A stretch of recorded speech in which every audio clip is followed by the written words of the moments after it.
Hola, buenas tardes a todos. Mi nombre es Jan Lana, soy vocal de la Asociación TOC Zaragoza. Esta tarde vamos a tener una charla sobre TOC para personas afectadas o primeras personas, que se llamará, bueno, la hemos llamado la otra cara de la moneda. La ponente es, como la otra vez que estuvo con nosotros, Antonella Orsucci. Antonella es psicóloga sanitaria, investigadora en el grupo de investigación interuniversitario destinado al TOC, coautora de artículos relativos al TOC publicados en revistas internacionales.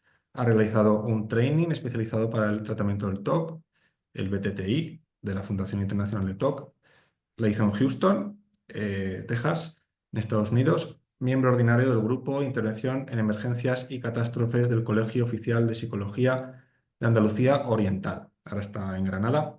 Dedica gran parte de su práctica profesional al abordaje del TOC, trastornos de ansiedad y del estado de ánimo. Bueno, pues dicho esto, vamos a dar comienzo a la charla. La charla, bueno, la va a impartir Antonella, la primera parte, y luego ya habrá un turno de preguntas y respuestas que contestará Antonella en las preguntas que habéis enviado por correo electrónico en la inscripción. Y si da tiempo, podemos leer las preguntas que podéis hacer por el chat de Zoom o bien levantando la mano, ¿vale? Con la opción de levantar la mano en el Zoom y os daré paso. Muy bien, Antonella, pues dejo de compartir y ya todo tuyo. Perfecto. Bueno, pues primero buenas tardes a todos y un placer, ¿no? Estar aquí una vez más con todos los oyentes y eso, a ver si conseguimos tener una charla. Pues bueno, yo he intentado no ser demasiado cansina y didáctica, ¿no? Las diapositivas son algo así muy sencillito porque en verdad me gustaría dar pie un poco al debate, ¿no? Y pues eso, a través de las preguntas y de el que he propuesto es un tema un poco, ¿no? Que da pie a muchas controversias, ¿no? Ahora lo veremos un poco, con lo cual, pues eso, me gustaría pues, que luego hubiera debate sobre lo que vamos a hablar. Vale, la otra cara de la moneda. La otra cara de la moneda lo hemos dejado así un poco, ¿no? En el aire el título viene a, digamos, tendría la intención de reflexionar un poco sobre cómo a veces el TOC llega a engañar, a confundir a las personas, ¿no? Precisamente que sufren el TOC y eso lleva a problemas a la hora de abordar el tratamiento, a dificultades, a cierta acomodación, ¿no? También con los síntomas que si no se identifica adecuadamente, pues eso puede perjudicar el trabajo de terapia, ¿no? Que se quiere llevar a cabo. Con lo cual, pues bueno, vamos a ver un poco de qué manera el TOC puede engañar. Vale, pues la idea es esa, ¿no? Conocer todo lo posible sobre el TOC y sobre cómo el TOC intenta confundir a las personas, ¿no? Que sufren ese trastorno para luego poder emplear de la mejor manera posible las herramientas que tenemos para el tratamiento. El TOC es un trastorno muy insidioso porque va engañando, ¿no? Va haciendo creer a la persona que lo sufre que las conductas pues, compulsivas o de evitación le sirven a sentirse más seguro, a sentir que todo está bien, a tener el control sobre la situación y sin embargo es todo lo contrario, ¿no? Por lo tanto nos lleva incluso luego a la hora de emprender el tratamiento a actuar de una manera paradójica, ¿no? En cierto sentido, porque lo que nos hace sufrir de primera en realidad es lo que luego nos va a liberar del TOC, ¿no? Pues eso, la importancia, ¿no? de conocer el TOC es fundamental para luego enfrentarse a las que son a las que son los retos que el tratamiento impone. Y es importante en este sentido que haya colaboración en la medida de lo posible, ¿no? También con las personas que viven con el afectado o que tienen una estrecha relación con el afectado, porque muchas veces precisamente lo que creemos que ayuda no ayuda. Lo que creemos que estamos haciendo desde el cariño, la buena voluntad, pues no necesariamente es, ¿no?, algo beneficioso para el afectado y viceversa. Es decir, a veces los afectados o los pacientes, eh, para aliviar ese malestar tan grande que experimentan, ¿no?, debido al TOC, le piden a las personas a su alrededor que colaboren en los rituales o que le den aseguraciones, que de alguna manera les ayuden y no se dan cuenta de que, lo que estamos haciendo es ayudar al TOC. ¿Vale? Entonces, es importante tener bien atados esos detalles para, bueno, para que el tratamiento luego sea lo más eficiente y beneficioso posible.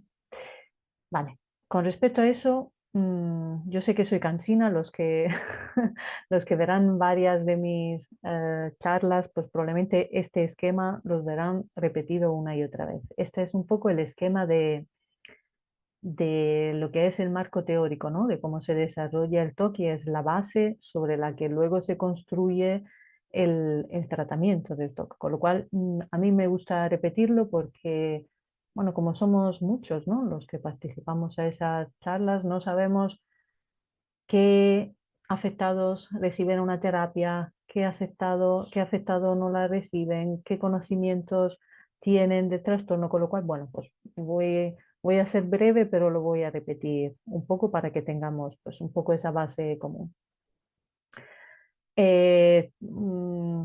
Empezamos, ¿no?, el camino del TOC, digamos, con un pensamiento intruso, que es ese contenido mental, sea un pensamiento como tal o una imagen, una sensación, un recuerdo, cualquier tipo de contenido mental que se presenta como intruso porque, bueno, porque de repente aparece en el flujo, en el normal flujo de conciencia.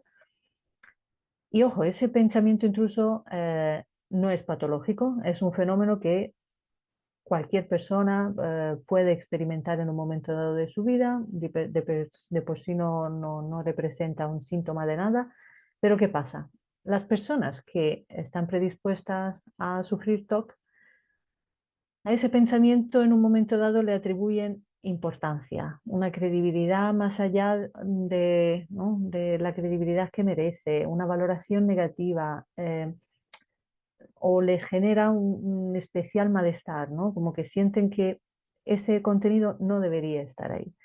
Y precisamente en virtud de esa importancia, de esa credibilidad o valoración negativa, pues experimentan ese malestar, esa ansiedad que les lleva a realizar el conjunto de conductas de seguridad, ¿no?, en la que entrarían pues, las compulsiones, las evitaciones, las rumiaciones, de todo tipo, ¿no? Pues, más visible, menos visible, más de tipo, ¿no?, me abstengo del hacer nada, pero pues en este caso estoy evitando enfrentarme a lo que temo. Vale, pues todo ese conjunto de conductas de seguridad, mm, sí en un primer momento o, ¿no?, a corto plazo, efectivamente tienen un efecto de alivio sobre la ansiedad, el malestar que la persona experimenta, pero el precio que se paga por ese alivio es que el contenido inicial, ese pensamiento intruso que ha dado, ¿no?, comienzo a todo el círculo vicioso, se ve reforzado, porque, bueno, porque nuestro cerebro ha visto que nos hemos remangado para solucionar un supuesto problema, con lo cual pues, le hemos confirmado que existía un problema y además, bueno, pues hay un mecanismo de refuerzo, ¿no? Hemos experimentado un alivio en consecuencia, ¿no?, a consecuencia de una conducta que hemos realizado, con lo cual el cerebro dice, oye, pues aquí hay una fuente de refuerzo, igual hay que hacerlo más a menudo. Básicamente, en términos más coloquiales, la persona siente que gracias a que ha realizado esa conducta de seguridad está a salvo. Se queda sin explorar la duda de qué hubiera pasado si no lo hubiera hecho. Entonces, pues se ve reforzada la teoría de que, bueno, pues más vale hacer algo por si acaso efectivamente existe un peligro. ¿Vale? Pues hasta aquí. Eh, Esto es importante saberlo porque luego en el momento en el que se activa el tratamiento para el TOC, desde el marco cognitivo-conductual, ¿no? Pues la terapia de exposición con prevención de respuesta, y con también su parte cognitiva nos enseñan que, bueno, pues que hay que aprender a quitarle importancia, credibilidad, valoración negativa a los pensamientos intrusos, y para eso está, ¿no? Todo el abanico de técnica cognitiva, y proceder a la eliminación progresiva y paulatina de todas las conductas de seguridad. ¿Vale? Esto pues, lo hablamos, lo vimos un poco en la charla anterior, y luego a través de las preguntas que se han planteado creo que lo volveremos a ver, porque hay varias preguntas que eso, ¿no? Que más o menos tienen que ver con el tratamiento del TOC. Pero bueno, lo que me interesa que se quede claro de esto es precisamente este punto, ¿no? El hecho de que esa importancia que le estamos dando a esos contenidos, a esos pensamientos intrusos, es irracional, es decir, va más allá de la importancia de la credibilidad que realmente merecerían esos pensamientos, y esas conductas de seguridad no son para nada conductas de seguridad. De hecho, yo cuando lo trabajo con los pacientes le pongo siempre como un asterisco, ¿no? A esa conducta de seguridad, y les hago ver que son conductas de inseguridad. ¿Por qué? Porque el mantenerlas mm, hace que la inseguridad, el miedo, se mantenga. Con lo cual, el objetivo de la terapia es ir eliminándolas poco a poco, de una en una, paulatinamente, pero el objetivo es eliminarlas. Vale, y esto es precisamente, hago mucho hincapié en este punto, porque esa es precisamente a veces la dificultad, ¿no? Con la que nos topamos, y es pues, totalmente comprensible. Una persona que tiene miedo, y el miedo que el TOC puede ¿no? llegar a generar es muy grande, y bueno, hablamos de miedo en términos genéricos perfectamente, ¿no? Que a veces no es miedo, es malestar, es esa sensación de pánico difuso, ¿no? Como pues, qué podría pasar si no realizo esa conducta. A veces, pues eso, ese malestar tan grande le hace creer a a la persona que sufre, ¿no? El TOC, que cuando los demás no colaboran con sus rituales, cuando no les dan esa respuesta que tanto desearían, cuando no le ayudan a evitar las situaciones que tanto desearían evitar, pues eso, como si esas personas fueran el enemigo. Y ahí es donde tenemos, ¿no? que identificar muy bien esa atribución errónea, el hecho de que el enemigo es el TOC, que nos hace creer precisamente que esas conductas, esos rituales, esas respuestas son una ayuda, cuando en realidad ese alivio momentáneo luego pues genera el problema, básicamente, ¿no? Es un poco el eslabón que hace que el círculo vicioso persevere en el tiempo. Entonces, bueno, pues he puesto algunos ejemplos, como siempre, porque yo soy muy ¿no? de abordaje empírico, con lo cual, pues creo que los ejemplos prácticos siempre ayudan a entender mejor de qué estamos hablando. Bueno, los nombres están cambiados claramente, ¿vale? Pero los casos son casos reales de pacientes. Por ejemplo, pues Julia, que tiene un TOC que la lleva a repasar mentalmente, ¿vale? Sus conductas compulsivas en este caso son más em, de pensamientos que visibles, ¿vale? A veces se hace esa diferencia, pero bueno. También tiene conductas compulsivas más visibles, pero las principales son mentales. Pues en su caso, Julia repasa paso a paso, pero paso a paso estoy hablando de literalmente paso a paso, todos los lugares que ha visitado a lo largo del día, para asegurarse, pues eso, de que no se ha dejado ningún objeto de su propiedad por el camino, ¿no? En el caso de Julia es un toque de, bueno, pues como una sensación de no tener el control sobre las cosas, sobre su vida, que se basa en tener una idea muy, muy, muy clara de dónde están todos sus objetos, pero estamos hablando de pues, un paquete de pañuelos, o sea, de cualquier objeto, ¿vale? Y cuando digo paso a paso, pues eso, ¿no? Literalmente porque, bueno, porque, por ejemplo, cuando viene a mi consulta, el repaso paso a paso que luego realiza en su casa tiene que ver con, vale, pues portal, interior del portal, primer rellano, escalera, segundo rellano, escalera, tercer rellano, escalera, hasta llegar a la quinta planta, ¿no? Donde yo tengo la consulta, pues pasillo de la consulta, sala de espera de la consulta, eh, consulta, ¿no? Tal cual, es decir, es muy pormenorizado, con lo cual Julia pasa horas y horas repasando mentalmente cualquier lugar al que ha acudido. Vale. ¿Qué pasa? Que cuando hace esos rituales de repaso, necesita muchísima concentración, porque imaginaros lo que implica el estar recordando exactamente todos los lugares que ha visitado y todos los pasos, ¿no? que ha realizado en esos lugares. Y pues como es normal, pues, viviendo, ¿no? Pared con pared con otros vecinos, pues a veces los vecinos hacen ruido, ladra un perro, la ventana está abierta y hay un coche. Bueno, pues Julia muchas veces se queja de que hay que ver el vecino que siempre tiene que hacer ruido cuando no debe, hay que ver los coches que pasan por la calle que no deberían estar ahí, hay que ver, pues yo qué sé, mi madre que me llama, ¿no? Para hacer algo justo cuando estoy haciendo los rituales. Vemos cómo Julia se enfada, no con el TOC que la tiene haciendo ese ritual, sino con los elementos del entorno que no le permiten hacer ese ritual con toda la atención que el TOC le exigiría, ¿no? para el ritual.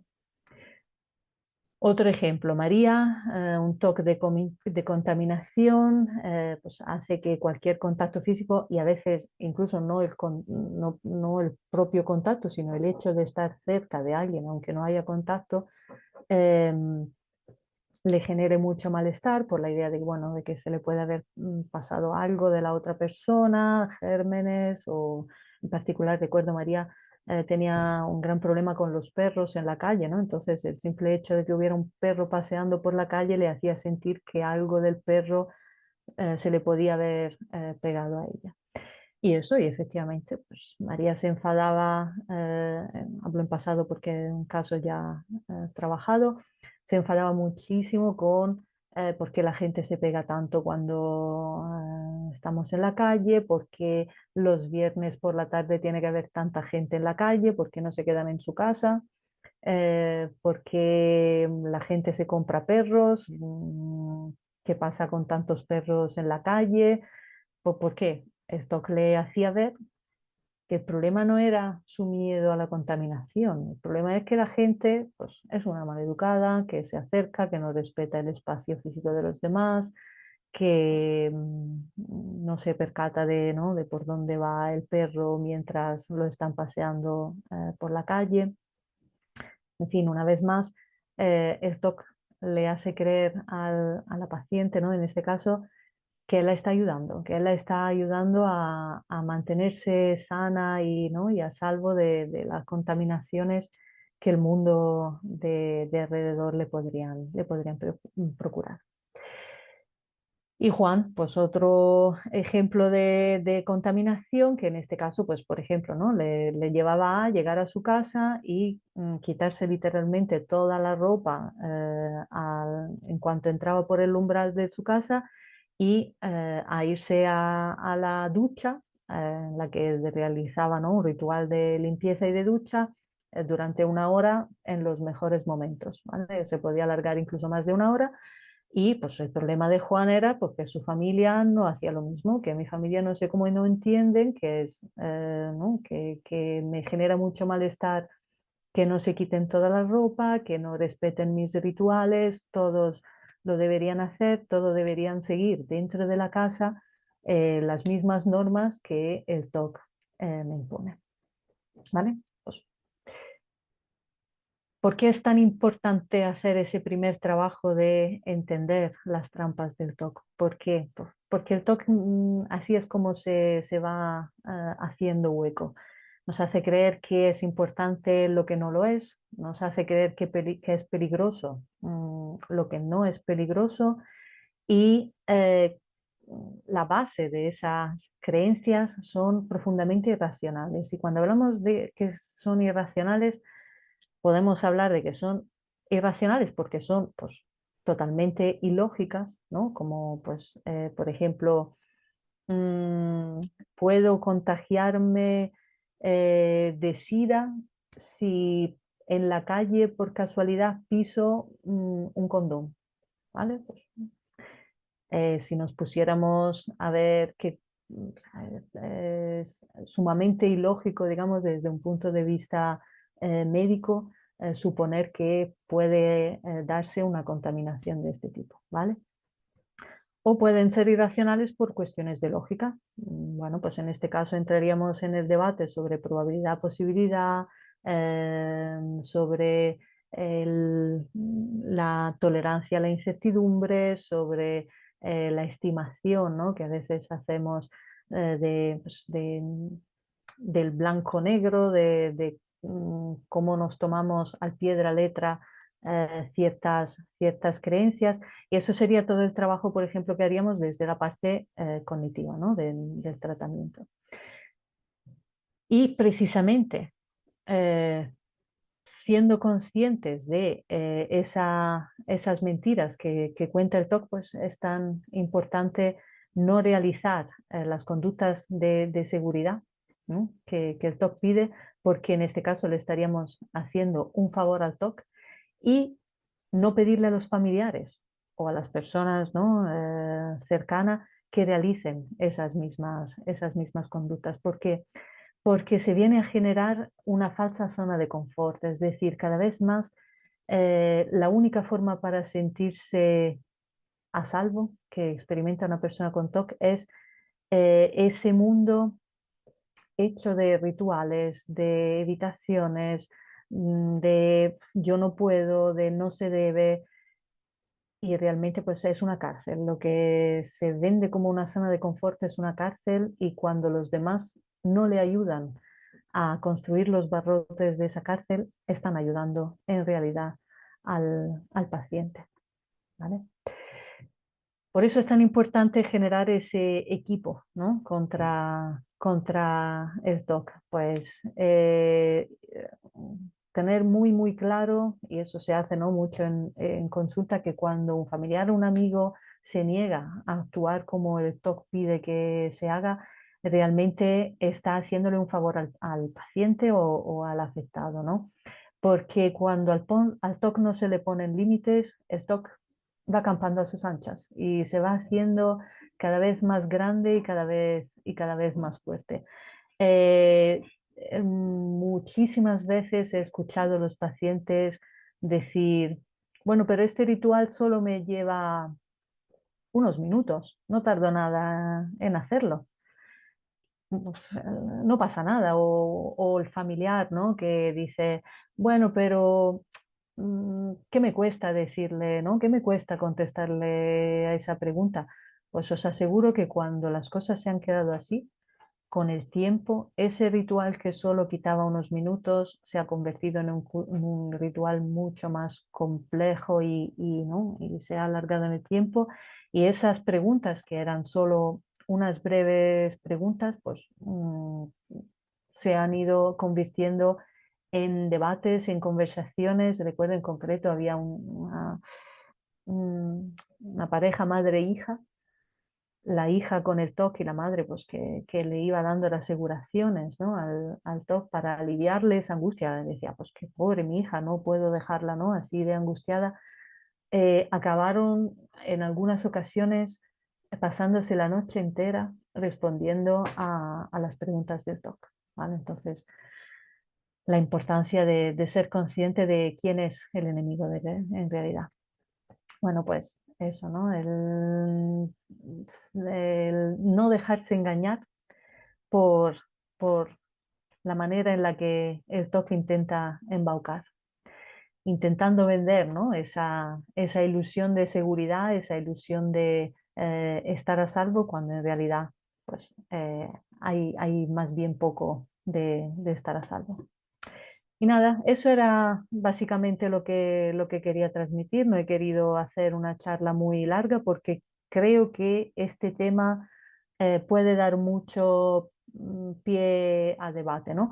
Y hay otro aspecto que no he querido poner en las diapositivas, pero aprovecho, ¿no? El final para proponerlo y para que eso, ¿no? Pues ahora, si queréis, lo debatimos juntos, que es el tema del beneficio secundario, ¿no? Nos hemos, voy a poner esto otra vez, nos hemos concentrado aquí en esta charla sobre, pues eso, cómo el TOC nos puede hacer creer que los demás nos están haciendo un feo o no nos están ayudando en el momento en el que no nos quieren ayudar con los rituales, en el momento en el que no evitan hacer las cosas que le pedimos que eviten hacer o que no quieren responder, ¿no?, a las preguntas de reaseguración. Hay otro aspecto que es muy importante a tener en cuenta en una terapia de TOC, bueno, en cualquier tipo de terapia, con cualquier trastorno, que es la parte del beneficio secundario. Es decir, y ojo, sin ningún tipo de juicio, ¿no? Es decir, es totalmente inconsciente y por supuesto el TOC no trae ningún beneficio. Pero sí es verdad que a veces en ese laberinto pues de evitaciones o de pedirle a los demás que hagan algo por nosotros, se acaban generando beneficios que, bueno, que en realidad pues, no son ningún tipo de beneficio, ¿no? Es como la zona de confort que no da ningún confort para el paciente, y esos beneficios secundarios a veces entorpecen el proceso de tratamiento. ¿Por qué?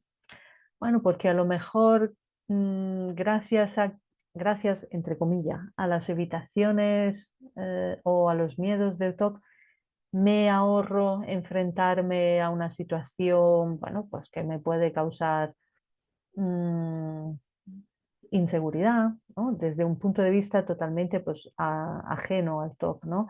O gracias a, entre comillas otra vez, gracias a lo que el TOC me dice que no puedo hacer, me ahorro asumir responsabilidades, con lo cual pues son todos aspectos muy controvertidos pues, que en una terapia es bueno trabajar y, y para eso hay que ser muy, muy consciente de que lo que el TOC vende como una ayuda, como un margen de movimiento, de libertad, de protección, no es para nada una ayuda ni un elemento de protección, pues ni mucho menos, ¿no? Entonces, bueno, pues esto era un poco lo que os quería transmitir y ahora pues vamos a debatirlo.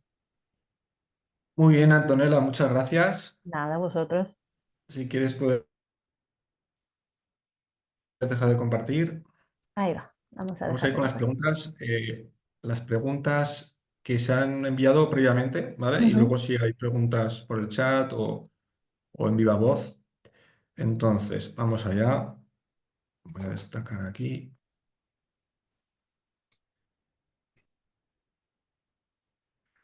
Vale.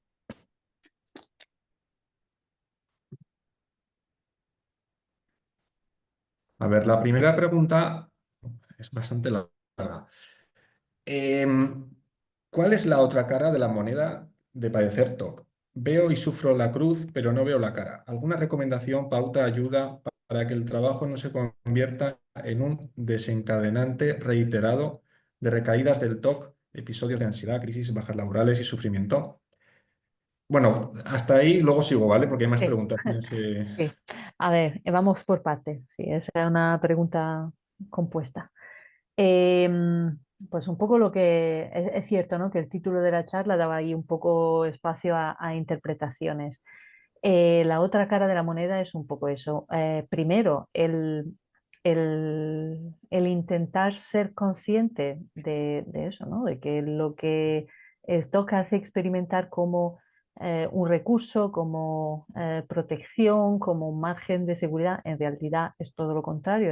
Pues, yo lo veo como, siempre lo transmito así, ¿no? Como un barrote más en la jaula en la que la persona se va enjaulando cada vez más, y eso muchas veces es uno de los primeros pasos a entender, ¿no? Cuando se empieza un tratamiento de TOC y no es, o sea, por mucho, pues eso, ¿no? Desde la teoría se ve muy fácil, muy lógico, pero cuesta unas cuantas sesiones a veces trabajar el punto de, vale, pues lo que creo que me está ayudando en realidad me está perjudicando, ¿no? Entonces eso es una de las caras de la moneda.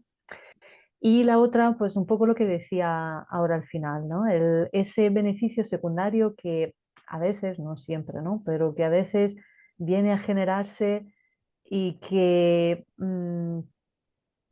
perpetúa un poco el mantenerse en esa zona de confort, porque en el fondo, pues eso, el mundo ahí fuera da miedo, el mundo ahí fuera pues está hecho de responsabilidades que si no tuviera este trastorno me vería obligado a asumir, con lo cual pues a veces se puede o no presentar esa tendencia a, bueno, pues como a veces se dice, ¿no? Coloquialmente, más vale lo malo conocido que, que lo bueno por conocer. Y es muy peligroso adoptar esa visión en el TOC porque lo malo conocido se hace cada vez peor, no se queda en lo malo conocido. Entonces, esa es la primera parte. Luego, la segunda parte creo que hablaba de, Vale, pues pues eso, sigo con ¿no? una Del pregunta que trabajo. dice, Sí. sí, perdón, no sé si habías terminado. Ah, sí, lo del trabajo, sí, pues Sí. dice, ¿una persona afectada de TOC puede conseguir una adaptación del puesto de trabajo o algún otro reconocimiento, incapacidad, minusvalía, etcétera, que le permita primero conseguir un trabajo y luego conservarlo y tener una vida laboral lo más normalizada posible? Sí, Luego por sigo hasta supuestísimo. Sí, ahí. sí, sí. Por supuestísimo hay recursos para eso, ¿no? Hay abogados laborales que están especializados en eso. Discapacidad, incapacidad, según el grado, ¿no? de afectación de la persona por el trastorno o adaptación del trabajo o incluso pues a nivel académico, ¿no? La Asociación de Zaragoza, creo que recordar que habéis colaborado, ¿no? También con adaptaciones a nivel de universidad, en fin, pero incluso antes, ¿no? Curriculares, adaptaciones curriculares a nivel de instituto, de colegio, por supuesto, sí, sí, todos esos recursos están disponibles y son pues ítems burocráticos y legales, ¿no? Que, bueno, que para mí son odiosos, pero hay que seguirlos a veces. Sí, pues eso decía, ¿no? Si existe algún procedimiento, convenio, tipo de informe, jurisprudencia, legislación específica u otras herramientas que ayuda a personas afectadas de TOC u otras enfermedades mentales en lo referente a la actividad laboral. Bueno, pues hay abogados laboralistas especializados en TOC y convenios, ¿no? Sí, sí, sí, Y por eso. supuesto. Ahí hace falta, bueno, luego, ¿no? Según las indicaciones del abogado, pedir el informe, un informe del psiquiatra, un informe del psicólogo, si está siguiendo algún tipo de tratamiento y, bueno, pues todo el procedimiento que, que tendría comienzo a partir de ahí. Claro, los informes serían muy importantes, ¿no? Los informes de los psicólogos para evaluar bien al paciente y llevar esos psicólogos, ¿no? a los diferentes organismos, entidades, para solicitar, bueno, la discapacidad o bien incapacidades laborales y no, todo eso. Sí, sí, sí. Muy bien. Pues sigo con la siguiente pregunta. Hola Antonella, no padezco TOC, pero mi hermana tiene un TOC relacionado con su aspecto, lo que no sé si le acerca más al dismórfico, pero vamos, está en un límite muy poco claro sus síntomas. Además, soy psicóloga y me preocupa mucho este tema. Mm, ¿Quieres opinar algo sobre esto? La Me necesidad de, preguntan. ya, sí, ¿no? La necesidad del diagnóstico diferencial, ¿no? Es verdad que el dismorfismo corporal y el TOC pueden ser pues, dos manifestaciones patológicas, ¿no? Que se presentan en comorbilidad o a lo mejor no estamos hablando de TOC, estamos hablando de un trastorno dismórfico corporal. Es cuestión de diagnóstico diferencial y ahí pues que les deseo, ¿no? Que encuentren un psiquiatra o un psicólogo clínico que sepa hilar fino y sepa identificar pues si se están dando ambos cuadros o uno u otro o un TOC, ¿no? Con contenido más centrado en lo físico, pero esa es labor de, pues eso, del psiquiatra o del psicólogo que vayan a hacer el diagnóstico y que elaboren un buen diagnóstico diferencial. Pero son, de hecho, el trastorno dismórfico corporal pues entra dentro del espectro, ¿no? De todo lo que es el mundo obsesivo compulsivo. Sí, y bueno, aprovecho para comentaros que la Asociación TOC Zaragoza tiene prevista una charla sobre trastorno dismórfico corporal y TOC allá por mayo, ¿vale? A principios de mayo, con una profesional, se llama Lorena, ahora mismo no me acuerdo cómo se llama el apellido. Bueno, pues que entiende mucho de este tipo de TOC y este trastorno. Y bueno, pues también haremos una charla parecida a esta. Genial. Voy a seguir. ¿Cómo conseguir quitarme el impulso de mirar un montón de veces la placa de la cocina para ver si está apagada antes de salir de casa y la manía de apagar la luz un montón de veces? Vale, pues ahí entraríamos un poco en lo que estábamos hablando al principio, ¿no? Cuando hemos repasado ese círculo vicioso del toque, esa sería la labor que se hace al principio del tratamiento con un trastorno obsesivo compulsivo y que luego, ¿no? Va marcando todo el proceso de intervención. Pasaríamos primero igual por pues eso, ¿no? Intentar desmontar un poco esa creencia con respecto a la necesidad de comprobar esos electrodomésticos, bueno, un poco, ¿no? La parte cognitiva, si fuera necesario, eso evaluación del caso concreto, ¿no? Y ver un poco qué tipo de credibilidad hay con respecto a a esas creencias o miedos. Y luego pasaríamos a lo que es el núcleo más conductual, la exposición con prevención de respuesta. Como lo vimos en la otra charla, si están las diapositivas por ahí, probablemente no, ahí puede encontrar, la persona que ha planteado la pregunta puede encontrar un poco de orientación.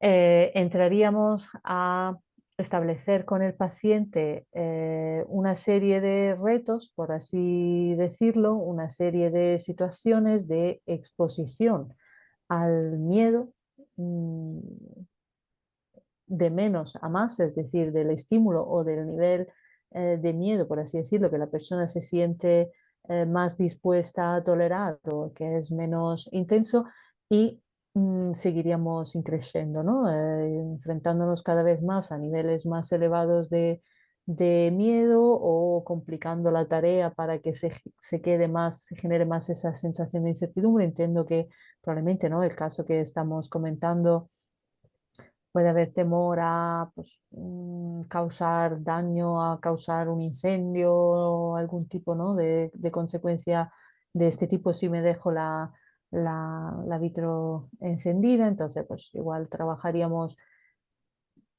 puedo imaginar, ¿no? Cosas que propondría, pues no sé, venga, pues no la comprobamos y vamos a esperarnos 5 minutos antes de volver a entrar a la cocina y ya, pues eso, la comprobamos solo dentro de 5 minutos. O si la persona me dice, no, yo puedo tolerar más, venga, pues entonces no la comprobamos y nos vamos 10 minutos al salón y a los 10 minutos volvemos, tal. No puedo tolerar más, venga, pues no la comprobamos y nos vamos a ver la tele y durante media hora nos quedamos en el salón y luego, si sentimos la necesidad, volvemos a comprobarla. Es decir, se pautaría un poco la exposición en función de lo que la persona pues, cree estar dispuesta, ¿no? a tolerar o sabe que está capacitada para tolerar.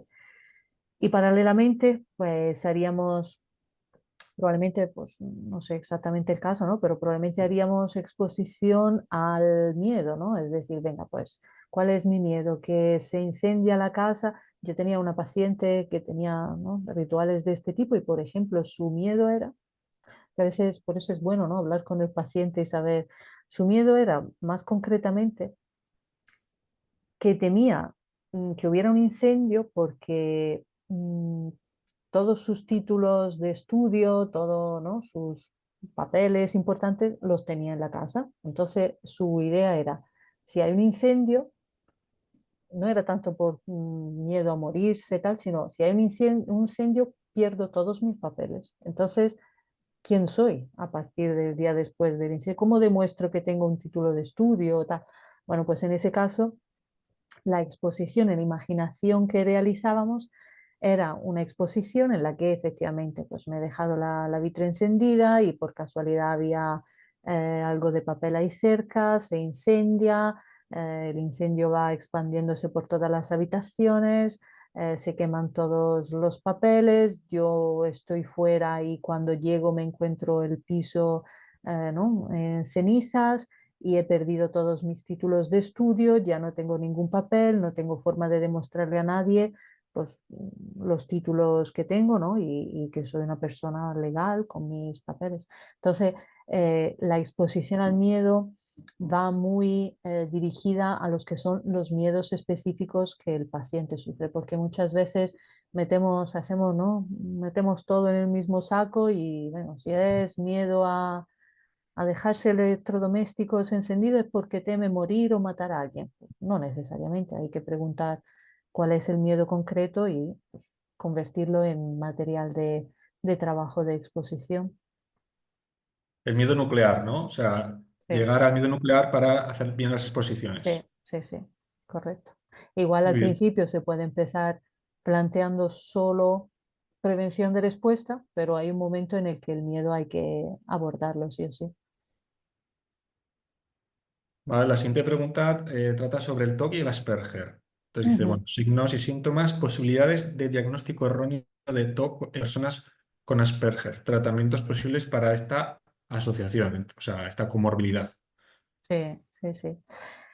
Y ahí vuelvo un poco casi a la respuesta que, pues, que planteaba para la persona que ha preguntado sobre el trastorno dismórfico corporal y el TOC. Realmente ahí la tarea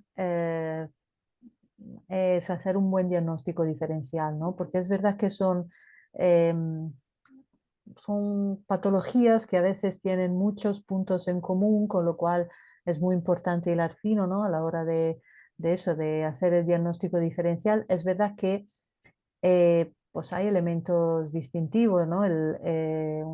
Una persona con TOC no necesariamente tiene eh, las demás manifestaciones que afectan a un cuadro de Asperger, que son, pues, ¿no?, a nivel de lenguaje, a nivel de socialización, pero también es verdad que el mismo Asperger es un mundo, ¿no? O sea, no decir que una persona tiene Asperger realmente dice poco porque luego dentro de lo que es el espectro Asperger, pues puede tener más o menos nivel intelectual, más o menos afectación a la hora de interactuar con los demás, con lo cual, por eso en general hay algunos factores que sí que determinan que el diagnóstico caiga más en un sentido o en otro. Y en el caso de, por ejemplo, un cuadro Asperger con síntomas obsesivo-compulsivos, que pueden darse porque las personas que sufren Asperger pues tienen un poco esa tendencia al pensamiento literal que les hace como muy parecidos a las personas que sufren TOC, ¿no?, en cuanto al blanco-negro, a la literalidad de la interpretación de ciertos fenómenos. Eh, pero ahí, más que desde un punto de vista cognitivo, por ejemplo, pues trabajaríamos más concretamente la parte conductual, ¿no? La parte de los rituales. A veces las personas con Asperger tienen conductas que se parecen TOC y no son TOC, que son pues, simplemente repetición de movimientos por una cuestión de autoestimulación, con lo cual, pues eso, ¿no? Es cuestión de que el profesional que se encarga del diagnóstico y del tratamiento sepa diferenciar si estamos hablando de un TOC, sin más, si estamos hablando de una persona con Asperger y TOC, Y en ese caso el tratamiento de TOC se llevaría de la misma manera, quizá pues según el nivel intelectual de la persona nos orientaríamos más a un tratamiento más de tipo únicamente conductual, posiblemente. Y en el caso de que no sean rituales de TOC, sino que sean conductas ritualizadas, pero por una cuestión de, pues eso, autoestimulación o alivio, ¿no? de la ansiedad, pero más desde un punto de vista sensorial, que son conductas muy típicas de Asperger, pues se llevaría a cabo un, un, un abordaje que no es el de la exposición con prevención de respuesta, que es más bien, bueno, pues si esa conducta no causa daño, incluso la podemos mantener. A veces las personas con Asperger no buscan, pues no sé, mantener una pelota de goma y moverla entre las manos. Bueno, pues si no causa ningún malestar, ¿por qué lo tengo que quitar? Aunque sea una conducta ritualizada. A ver si te pregunta cómo lidiar con el insomnio en el TOC puro. ¿Qué terapia complementaria se usa aparte de la EPR en el TOC puro? A ver, TOC puro imagino que se refiere a un TOC en el que, bueno, una definición que se utilizaba más antiguamente, ¿no? Un TOC en el que no hay rituales visibles, ¿vale? Ahora, ¿qué pasa con el TOC puro? Que a lo largo de los años se ha visto que realmente las personas, antiguamente se creía que las personas que tenían un TOC puro, un obsesivo puro se llamaba antes, no tenían compulsiones, ¿vale? Realmente se ha ido cambiando un poco esa definición porque realmente aún no habiendo compulsiones mm, visibles, las personas obsesivas puras, las del TOC puro, pues tienen muchas veces compulsiones encubiertas, ¿no? Se dice, ¿por qué? Pues porque a lo mejor están realizando algún tipo de ritual mental o las conductas de neutralización con respecto a los pensamientos o conductas de evitación con respecto a según qué pensamientos o esa rumiación constante que en cierto sentido viene a ser una conducta compulsiva más, ¿no? Es decir, una vez que surge un determinado contenido mental, no puedo no elaborarlo, no puedo no parar de rumiarlo, ¿no? Pues tiene ese carácter compulsivo. Y eso es cierto que, pues, creo entender, ¿no? A raíz de la pregunta que se plantea, pues claro que a la hora de irse a la cama puede causar problemas porque pues, como suelto algo que no consigo o que el TOC me lleva a no soltar. Bueno, pues si lo vemos desde la óptica de que lo que hacemos con los pensamientos es compulsivo, aunque sea un pensamiento en respuesta a otro pensamiento, se puede aplicar la misma lógica que se aplica en la exposición con prevención de respuesta. En este caso, a lo mejor, siendo a la hora de dormir, yo quizá trabajaría prevención de respuesta seca. Igual no entraría en la parte de exposición que puede causar, ¿no? una elevación de la ansiedad y tal. Pero la idea es conseguir hacerle ver al paciente que su respuesta al pensamiento, aunque sea otro pensamiento, puede ser equiparada a una conducta, con lo cual en el momento en el que aprendo a desviar, a no adoptar esa reacción frente a un pensamiento, bueno, pues igual esto me puede aliviar a la hora de conciliar el sueño. Realmente estoy pensando, yo por ejemplo, en un caso de este tipo, quizá me orientaría por incluso por estrategias de difusión cognitiva, más media, ¿no? Herramientas más propias del mindfulness, teniendo en cuenta que a la hora de irse a la cama, que lo que se pretende es no entrar al trapo, ¿no? Y son todas estrategias que van dirigidas a eso, ¿no? A aprender a dejar fluir los pensamientos, a dejar estar ahí cualquier contenido que aparezca sin necesidad de hacer nada con ningún contenido mental en general. Eh, incluso se me ocurre, ¿no? Técnicas de refocalización, como bueno, pues en el momento de ir a la cama vamos a mantener la atención en un escáner corporal, ¿no? Algo así que me permite, pues mira, mantener los recursos de mi atención entretenido con otras cosas, los pensamientos obsesivos igual se quedan en un segundo plano y esto puede ayudarme a dormir. No sé, imagino.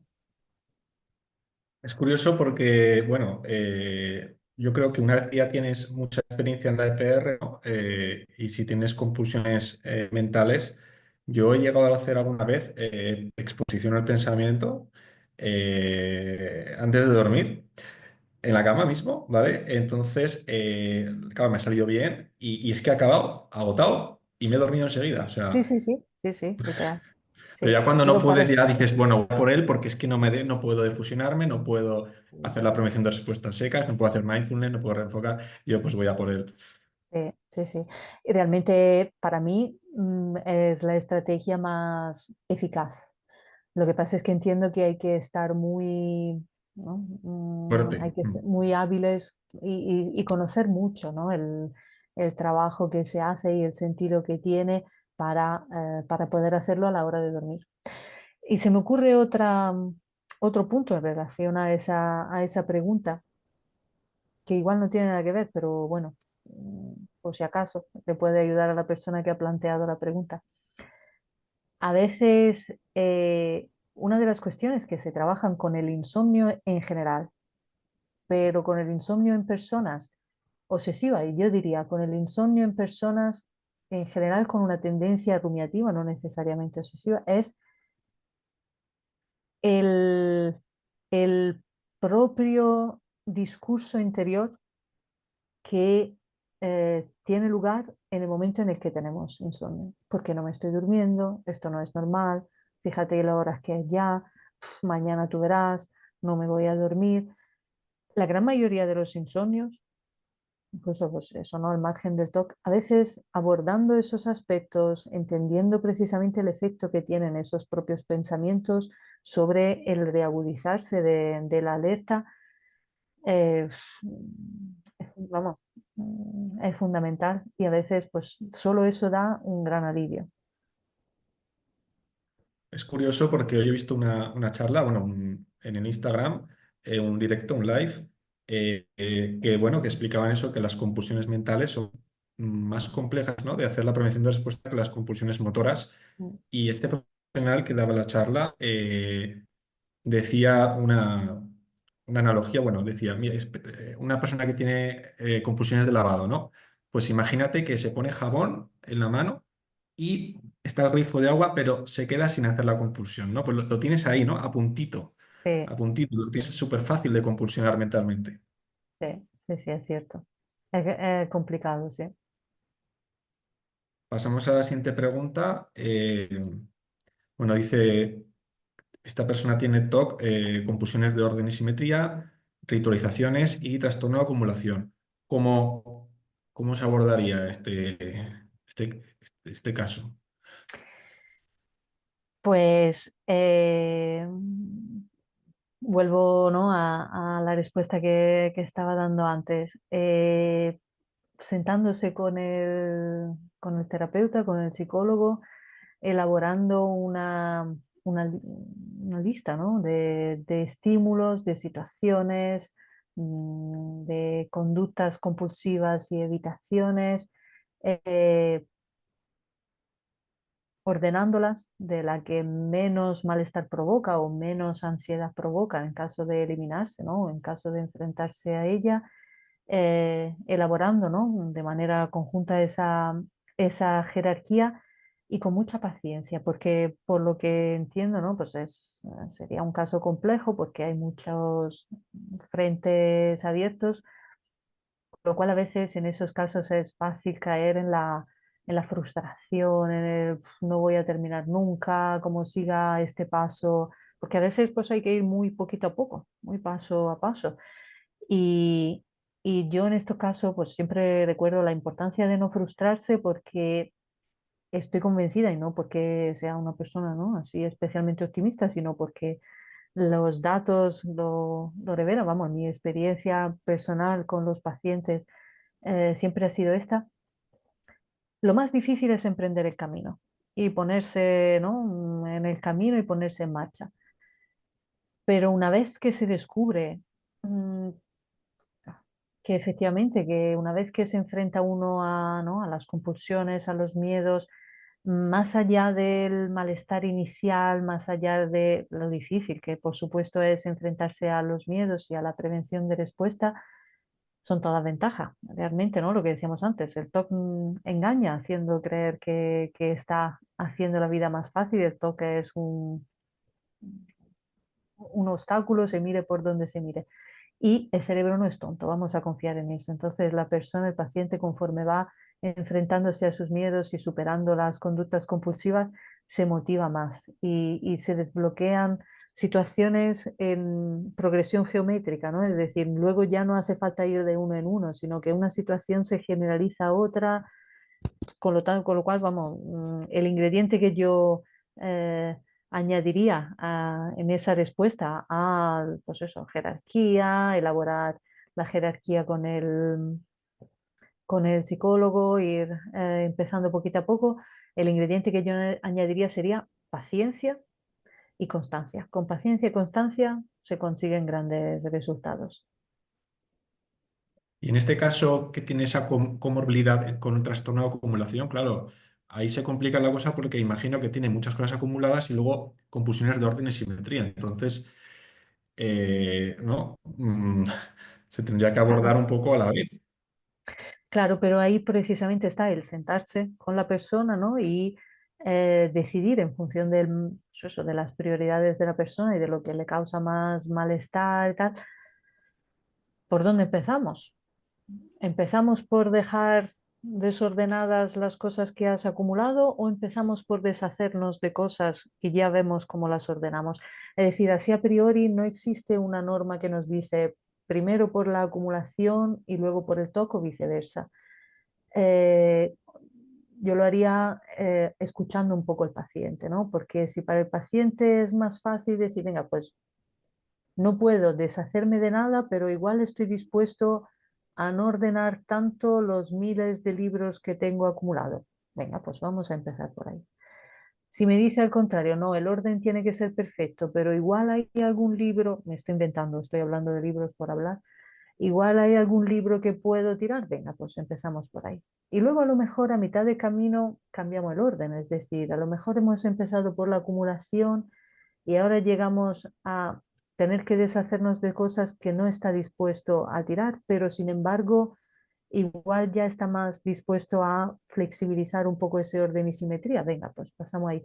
La jerarquía no se puede ver como un bloque estático y rígido, ¿no? Precisamente todo lo que es estático y rígido es TOC, con lo cual nos vamos a experimentar la flexibilidad en todas sus facetas.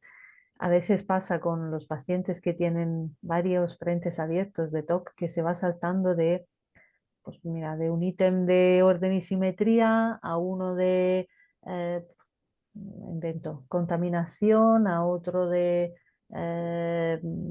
responsabilidad excesiva, luego volvemos al orden y simetría según lo que la persona se sienta dispuesta a hacer. Entre otras cosas, porque a veces se planifica una jerarquía al principio, pero esa planificación se hace sobre una base teórica, ¿no? Es decir, la persona imagina que pues, ese estímulo me va a causar un 8 de malestar.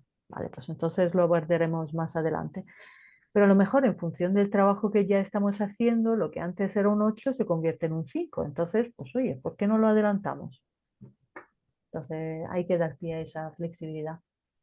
Muy bien. Pues hablando de comorbilidades, la siguiente pregunta es de una persona que tiene TOC y TLP, trastorno límite de la personalidad, y pregunta si la necesidad de control para no hacer las compulsiones es de TOC o TLP.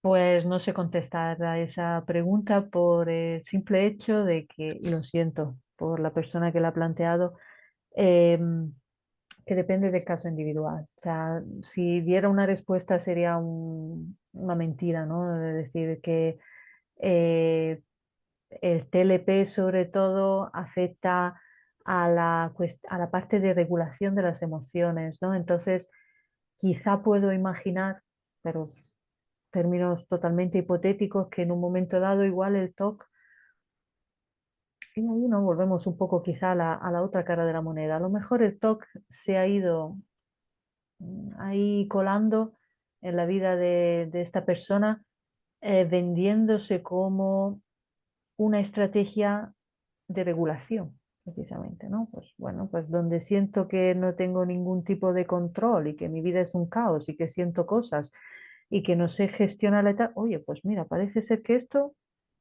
lo gestiono y me hace sentir bien. Pero estoy hablando en términos puramente hipotéticos, no tengo ni idea, lo siento por, ¿no?, la persona que ha planteado esta pregunta no poder responder. Esto es una cuestión que, pues eso, ¿no?, que habría que evaluar más de tú a tú. No existe un criterio general que nos dice, bueno, pues esto es de esto y esto es del otro.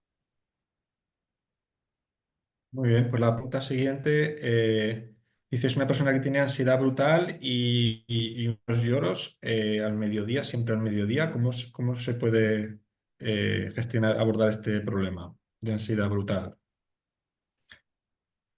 Habría que ver eso en, bueno, en el caso, ¿no? En una terapia haríamos lo que se llama un análisis funcional, ¿no? Es decir, bueno, pues vamos a estudiar cuáles son los factores que contribuyen o que precipitan esos ataques de ansiedad, y vamos a ver pues qué consecuencias, ¿no?, siguen esos ataques de ansiedad, para ver si podemos actuar sobre las causantes o sobre las consecuencias para disminuir la intensidad o la frecuencia de esos ataques de intensidad. Pues haríamos un poco un estudio de eso, ¿no? De qué hace que esa persona se ponga tan ansiosa en esos momentos, y qué sigue a esos ataques de ansiedad, para ver pues, sobre qué variables podemos actuar para reducir de intensidad o frecuencia pues, los ataques.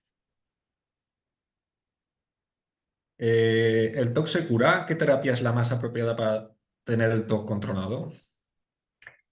Y aquí me ciño a las guías de, ¿no?, de tratamiento internacionales, el tratamiento cognitivo-conductual, ¿no?, en concreto la exposición con prevención de respuesta acompañada de los módulos cognitivos que sean más necesarios para cada persona, es la terapia que hoy en día ha demostrado tener la mayor eficacia en el tratamiento del trastorno obsesivo compulsivo. Que ojo, antes estábamos discutiendo, ¿no?, antes justo de empezar la charla, estábamos debatiendo sobre el TOC se cura, no se cura. Lo mismo, es una pregunta que probablemente es difícil de responder, porque nos iríamos incluso a un debate filosófico sobre lo que se define como cura y lo que se define como tratamiento, sobre la entidad como eh, desde una óptica médica o psicológica de un trastorno. En fin, son todo debate muy, muy complejo. Sí es cierto que el tratamiento cognitivo-conductual es una respuesta eficaz y eficiente de cara al trastorno obsesivo compulsivo, que si no lo cura, por lo menos pues, permite dar una respuesta, pues eso, eficiente y eficaz a los síntomas. Luego depende, pues eso, siempre del caso individual y de las circunstancias de cada persona. La remisión, ¿no? Lo que se llama la remisión, pues supongo que la cura sería remisión total, ¿no? Es como si no Exactamente. hubieses tenido TOC en tu vida, o sea, Sí, como si no. Yo he sí. conocido personas que sí, que lo han conseguido, pero claro, eran casos que pues, son tratados a tiempo, TOC leve, sin medicación, Y yo y, siempre y- pongo, dime, perdón. no, que son vulnerables a tener recaídas también, Sí, pero sí. bueno, he conseguido, pues eso.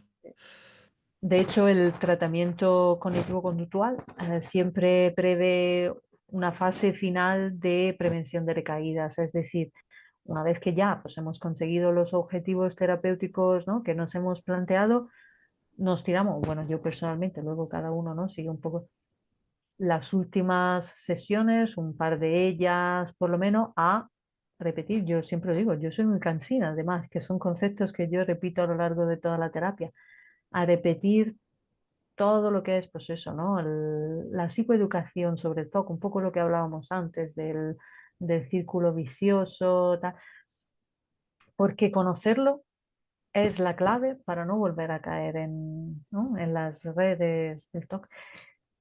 Y yo siempre planteo un ejemplo, ¿no? Cuando me preguntan, ¿pero el TOC se cura, no se cura? ¿Qué es pues eso, ¿no? La remisión total de los síntomas? Imaginaros una cosa, hay un cuestionario que es el Yale-Brown iBox, Yale-Brown Obsessive Compulsive Symptom, que es como un termómetro que se utiliza en clínica y en investigación para el diagnóstico del TOC, ¿no? Entonces, bueno, pues el Yale Brown tiene toda una parte que es más de, bueno, de detectar síntomas, compulsiones, obsesiones y tal. Y luego unas 10 preguntas finales que valoran, pues eso, como ponerse el termómetro y medir, ¿no? ¿Cuánto tengo de fiebre? Y van de un 0 a un 4 cada, ¿no? Cada ítem y valora pues un poco eso, ¿no? Cuánto te interfieren los pensamientos, cuánto te interfieren las conductas compulsivas, qué malestar te producen, ambas cosas, tal cual. Vale, pues imaginaros que ninguno de nosotros, ninguno, afectados, no afectados, al pasar ese cuestionario, probablemente nadie sacaría un 0. ¿Por qué? Porque todos experimentamos por momentos pensamientos intrusos, pensamientos que se convierten en obsesivos, conductas que hacemos para evitar algo, tal. Con lo cual, estar bien no significa no tener eh, amagos de esos síntomas. Estar bien significa cuando surgen sintomatología, ¿no? de este tipo, saber reaccionar de una manera tal que no implique un obstáculo o una interferencia o que sea una interferencia mínima para, ¿no? para la vida de la persona. Pregunta siguiente. El TOC, en el TOC, ¿qué es más perjudicial? ¿Hacer la compulsión o la evitación? Ambas pueden ser igual de perjudiciales. Ahí habría que hacer un estudio, pues eso, ¿no? Del caso concreto y evaluar. Hay personas que, por ejemplo, apenas hacen compulsiones, pero evitan todo, con lo cual, pues, en este caso, la evitación. O personas que no evitan nada, pero están constantemente compulsionando. Sería el caso de, pues eso, de evaluar el caso concreto pero ambas pueden ser igual de perjudiciales. Muy bien. La siguiente pregunta igual no va para ti, pero bueno, igual iría a psiquiatría. ¿En qué consiste la estimulación craneal? Supongo que se refiere a la estimulación magnética craneal porque dice que hay una máquina en un hospital de Madrid. En Madrid, vale. Pues sí, es un tratamiento más de tipo médico, ¿no? Que, bueno, la estimulación craneal puede ser transcraneal magnética o profunda, ¿no? Intracraneal profunda. En el caso de la craneal profunda, lo voy a explicar así muy por encima, pero en caso de la intracraneal profunda, pues se ponen como unos electrodos muy pequeños, ¿no? Son como hilos, en según qué zonas del cerebro. Es un tratamiento que se utiliza no solo con el TOC, que se utiliza en otro, ¿no? De hecho, en TOC no se utiliza, pero digamos no es uno de los tratamientos de primera línea. Pues eso, se ponen, ¿no? esos electrodos con un neuroestimulador exterior y pues ese neuroestimulador va dando pues, estimulaciones específicas a esas zonas del cerebro que se considera que, según la patología, o no funcionan suficientemente bien o tienen un trazado electroencefalográfico anómalo, ¿no? Pues esa es un poco la idea. Y a nivel de estimulación transcraneal magnética, es una técnica no invasiva, es decir, mientras en el otro caso sí es necesaria una operación y en una operación, ¿no? en la que se genera un pequeño agujero en el cráneo para introducir ese electrodo. En el caso de la electroestimulación, de la estimulación magnética, son como dos, pues eso, se genera un campo magnético, como cuando uno va a hacerse un ataque, por así decirlo, ¿no? Y pues esos campos magnéticos tienen una influencia sobre el funcionamiento electroencefalográfico de la persona que pues, se supone que hace más armónico, por así decirlo, ese, ese funcionamiento electroencefalográfico, con lo cual, pues, según las necesidades de cada caso, va a tocar según qué ritmo electroencefalográfico. Sí, sobre la estimulación magnética transcraneal, hay un vídeo en nuestro canal de YouTube de TOC Zaragoza que habla sobre este tratamiento. Mm, Vale, pues si queréis investigar más. Genial. A ver, siguiente pregunta. ¿Cómo tratar el TOC que consiste en un ritual motor o TIC? Vale, pues ahí habría que ver si estamos hablando de TIC o si estamos hablando de un ritual pues, motor que no es TIC. Se da por, a ver, para aclarar un poco los términos. Un TIC tiene un componente prevalentemente involuntario, ¿vale? Es como un movimiento involuntario que se genera en el cuerpo o en todo el cuerpo o una determinada parte del cuerpo en según qué circunstancias. Un ritual ¿no? Un motorio puede ser un ritual que se hace con el cuerpo que tiene carácter voluntario, es decir, tengo que levantar el brazo cuando tengo según qué pensamiento, porque si no levanto el brazo, algo terrible puede pasar. Entonces es importante, ¿no? Establecer un poco esa diferencia, porque en el caso del TIC, bueno, pues trabajaríamos todo un tema de quizá relajación, de identificación del impulso, de distracción, ¿no? Bueno, según el caso concreto. En el caso de que el ritual sea voluntario, pues se abordaría desde la exposición con prevención de respuesta, ¿no? Pueden coexistir, es decir, hay personas que tienen TOC y tienen muchos tics o personas que tienen tics y acaban sufriendo algún ritual obsesivo compulsivo, o sea, que son diagnósticos que pueden aparecer en comorbilidad o a veces, sobre todo, hay síntomas que se diagnostican como TIC y luego se descubre que son TOC, con lo cual, pues ahí volvemos a la importancia del diagnóstico diferencial. Ujú. Claro, los tics sería síndrome de Tourette, ¿no? Sí. No necesariamente, o sea, los No, tics son uno de los síntomas dentro de lo que es vale. el síndrome de Tourette. El síndrome de Tourette es un síndrome, es un cuadro psicopatológico muy específico que tiene tics como dentro de los síntomas. Sí. Muy bien, pues la última pregunta previa, antes de pasar a las preguntas del chat, es una pregunta que no sé si podrás contestar porque yo no sé a qué se refiere esto. TOC y DPS, relación entre TOC y DPS, mayúsculas. Vale. Pues yo me descubro ignorante también porque leí la pregunta y no sé a qué se refiere. Ojalá esté entre ¿no? los participantes a la charla. No sé contestar a la pregunta porque no sé a qué se refiere cuando habla de DPS. Lo siento. Yo lo he buscado en internet y no me ha salido nada. Igual se ha confundido en las siglas, no sé. Puede ser, lo siento. Si no, para la siguiente, pues no vuelve a plantear la pregunta o eso, ojalá esté entre los participantes, pero no sé a qué se refiere, no tengo ni idea.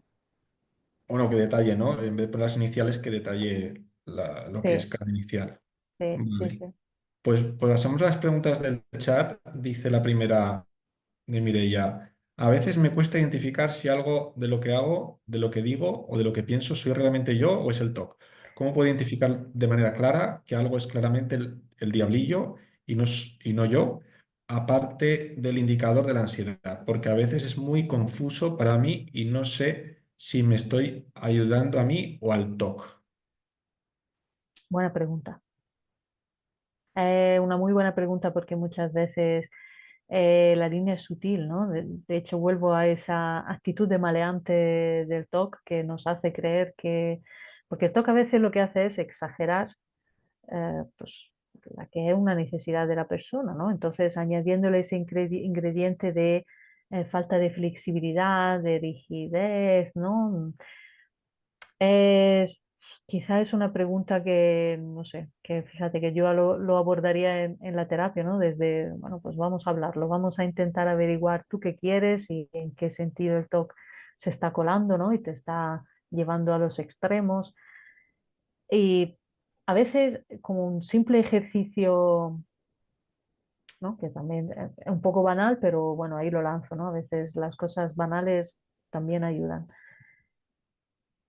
Eh, yo planteo, vale, vamos a imaginar que, pues yo qué sé, que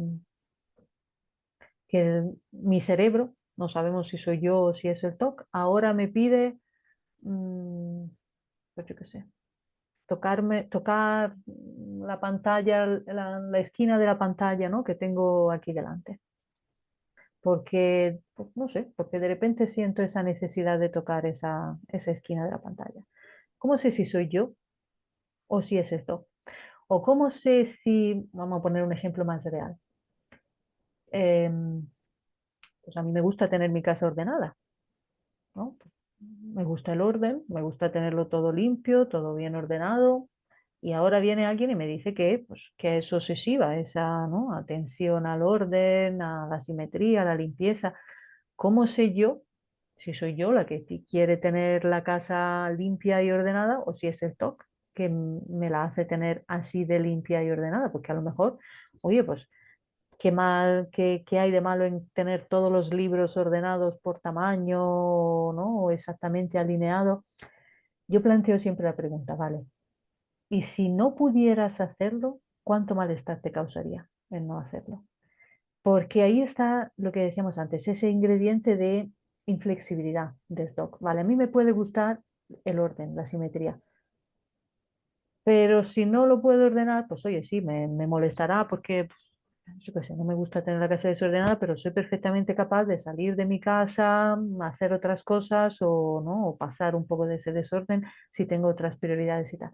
En el momento en el que siento que no puedo hacer otra cosa, si no lo tengo todo ordenado, estoy poniendo el ejemplo del orden porque es uno de los más representativos, pero se puede aplicar a cualquier cuestión. Ahí es cuando es el toque el que está llevando las riendas. Pero bueno, eso es. Otro ejemplo sería un toque religioso, ¿no? Rezar, Ujú. que puede ser, claro, puede ser la persona, ¿no? Que quiere rezar o, o por el TOC, por un Sí, pensamiento horrible y empezar a rezar compulsivamente. sí, sí, sí. De hecho, ese es un caso, ¿no? Que a veces se plantea con cuando hay pues, creencias religiosas que yo incluso, ¿no? A veces planteo dentro de lo que es la jerarquía, vale, pues vamos a poner un ítem que es pasar un día sin rezar. Y de primero es como, bueno, pues, pero yo soy una persona creyente, ¿por qué me tengo que pasar un día sin rezar? Vale, pues vamos a admitir que eres creyente y que, bueno, pues que rezas desde el corazón, por supuesto y tal. ¿Qué pasa si te pasas un día sin rezar? Cuando la oposición a esa propuesta es muy rígida y muy, no, no, no, no, no, no, no puede ser, igual ahí hay una parte de TOC que está influyendo. Muy bien, pues vamos a continuar. Oscar pregunta, ¿se puede canalizar la obsesividad en algo productivo? Por ejemplo, en mi caso, en los estudios, me vino bien ser obsesivo porque dabas muchas vueltas al mismo tema y al final sacaba notas muy altas. ¿Esa canalización puede reducir los síntomas? Algo así como hacer algo productivo con tus demonios. El top, con el top. Será. Es muy peligroso. Esa es, por ejemplo, lo metería dentro de lo que es lo que decíamos, la otra cara de la moneda. Y es algo que pasa mucho a las personas obsesivas, pero ahí me iría más quizá a un rasgo de personalidad obsesivo. Pero bueno, ¿no? Vamos a admitir esa línea sutil, ese espacio poco definido entre lo que es una personalidad obsesiva y una persona que sufre trastorno obsesivo compulsivo. A veces son muy eficientes, precisamente ¿por qué? Porque perfeccionismo, porque ese tesón llevado al extremo y tal. Vale, es muy peligroso jugar con fuego, con lo cual el riesgo es quemarse. con mucho menos esfuerzo se consiguen los mismos resultados o a veces una matrícula de honor no me vale el sacrificio personal que me ha costado, ¿no? Con lo cual, pues yo creo que es muy peligroso jugar con fuego. Bueno, pues Gonzalo pregunta lo siguiente por el chat. En relación al tema del sueño, del insomnio, si el problema no es coger el sueño, sino despertar a las pocas horas con rumiaciones mentales, incluso ya cansado de pensar, ¿qué se puede hacer? Volvemos a lo mismo, pues yo aplicaría, porque sí, ¿no? Porque a veces pasa mucho que se despierta una persona en mitad de la noche y empieza ahí el cerebro. Se aplicarían las mismas estrategias o yo personalmente, aplicaría las mismas estrategias de difusión cognitiva y luego hay, pero ahí depende un poco del caso específico, ¿no? Y habría que verlo un poco con la persona. Hay intervenciones más concretas que se llevan a cabo en el caso del insomnio, de condicionamiento, ¿no? También al espacio de la cama, por lo cual, bueno, qué es mejor quedarse despierto dentro de la cama o levantarse, aburrirse y volver a la cama cuando, ¿no? Uno tiene sueño, pero esos son, digamos, protocolos de intervención que se utilizan en el insomnio a seca, por así decirlo, ¿no? Es decir, una persona que no tiene otra patología más allá del insomnio, pero se podrían implementar en un momento dado incluso en un tratamiento pues, ¿no? de un insomnio en comorbilidad con el TOC. Muy bien, pues no hay más preguntas, ya nos quedan nada, 3 minutos, así que si nadie levanta la mano y, y- y- y nadie escribe por el chat, bueno, por aquí pone Mireia, muchas gracias, me ha ayudado con la respuesta. Antonella, gracias, Oscar. Ramón Sales, interesantísima sesión, como siempre, y muchas gracias, Antonella y Toc Zaragoza. Pues con esto ya Se me ocurre vamos a una cosa, acabar. se me ocurre una Sí. cosa, si, para poner un pequeño, ¿no? Pero es una reflexión personal, ¿vale? Que no tiene por qué. Pero estaba ahora reflexionando sobre una de las preguntas que hemos contestado antes, cuando un paciente planteaba si es más perjudicial la compulsión o la evitación, ¿no? Y lo lanzo ahí como una reflexión, con lo cual es que pues luego hay siempre, ¿no? que adaptarlo al caso personal y tal. Pero yo me planteo que si cuando hablamos de evitaciones hablamos de que a causa del TOC estoy evitando, pues yo qué sé, participar a actividades que me gustan, estoy dejando pues de lado pues, mi círculo social, estoy perdiendo, ¿no? Pues, todas las actividades que hacen que yo sea la persona que quiero ser. A lo mejor en ese caso concreto, pero vuelvo a decir luego, ¿no? Depende un poco del caso específico y no se puede generalizar. A lo mejor yo en ese caso diría, compulsiona todo lo que quieras, pero no evites. Porque creo que en el momento en el que el TOC nos hace retirarnos de la vida que queremos vivir, está ganando la batalla, vamos, por goleada. Entonces, todo lo que sea no cederle terreno, aunque eso signifique hacer compulsiones de más, bueno, pues luego nos encargaremos de las compulsiones, pero en la medida de lo posible, todo lo que sea no evitar hacer la vida que queremos hacer, siempre es ganar, ¿no? Por lo menos una batalla. Estamos casi fuera de tiempo, queda un minuto. Hay un usuario de Zoom que rápidamente pregunta diferencias entre el TOC y el rasgo de personalidad obsesivo. Sí, muy brevemente, una personalidad obsesiva no necesariamente tiene síntomas obsesivo-compulsivo. Aunque el nombre sea el mismo, trastorno de la personalidad obsesivo-compulsivo y trastorno obsesivo-compulsivo, la personalidad obsesivo-compulsiva no necesariamente tiene síntomas obsesivo-compulsivos, sin embargo, es una persona extremadamente perfeccionista, extremadamente exigente, muy, por así decirlo, rígida, inflexible en su forma de relacionarse con los demás y con el mundo. Pues no, son esas personas de creencias irreducibles y que van a por todas y tienen una convicción.